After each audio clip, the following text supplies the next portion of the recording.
एक रानी हर सुबह सुगंधित फूलों और दुर्लभ जड़ी बूटियों से बने विशाल कुंड में स्नान करती थी। पूरे राज्य में उसकी सुंदरता के चर्चे होते थे और लोग मानते थे कि उसकी चमक कभी फीकी नहीं पड़ सकती। महल के बाहर रहने वाले गरीबों को रोज उस कुंड का बचा हुआ जल दान में दिया जाता था, लेकिन किसी को यह नहीं मालूम था कि वही पानी रानी के स्नान के बाद का होता था। दूसरी तरफ रानी गुप्त रूप से राज्य की युवा लड़कियों को बंदी बनवाती थी। एक रहस्यमयी मंत्र की मदद से वह उनकी जीवन ऊर्जा अपने भीतर समा लेती और खुद पहले से भी अधिक जवान दिखाई देती। बेचारी लड़कियां कुछ ही क्षणों में कमजोर और बूढ़ी बन जाती। मगर रानी हमेशा से इतनी शक्तिशाली नहीं थी। कई वर्ष पहले वह एक साधारण कैदी थी जिसे लोहे की बेड़ियों में रखा गया था। राज्य के राजा ने पहली बार उसे देखा तो उसकी सुंदरता से प्रभावित होकर उसे आजाद किया और विवाह कर लिया। लेकिन शादी की पहली रात रानी ने छल से राजा का अंत कर दिया। इसके बाद उसने अपने वफादार सैनिकों को बुलाकर पूरे राज्य पर अधिकार जमा लिया और स्वयं को नई शासक घोषित कर दिया।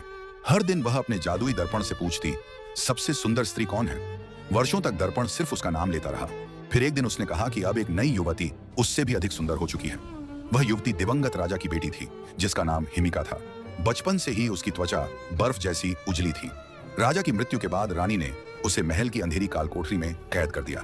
दर्पण ने रानी को बताया कि यदि वह उस राजकुमारी का हृदय प्राप्त कर ले तो उसकी जवानी कभी समाप्त नहीं होगी।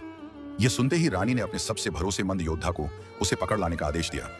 लेकिन जब उसने राजकुमारी की मासूमियत देखी तो उसका इरादा बदल गया। तभी राजकुमारी ने अवसर पाकर वहां से भागने की कोशिश की। सैनिक उसके पीछे दौड़े मगर वह गुप्त सुरंग से निकलकर घने जंगल में पहुंच गई।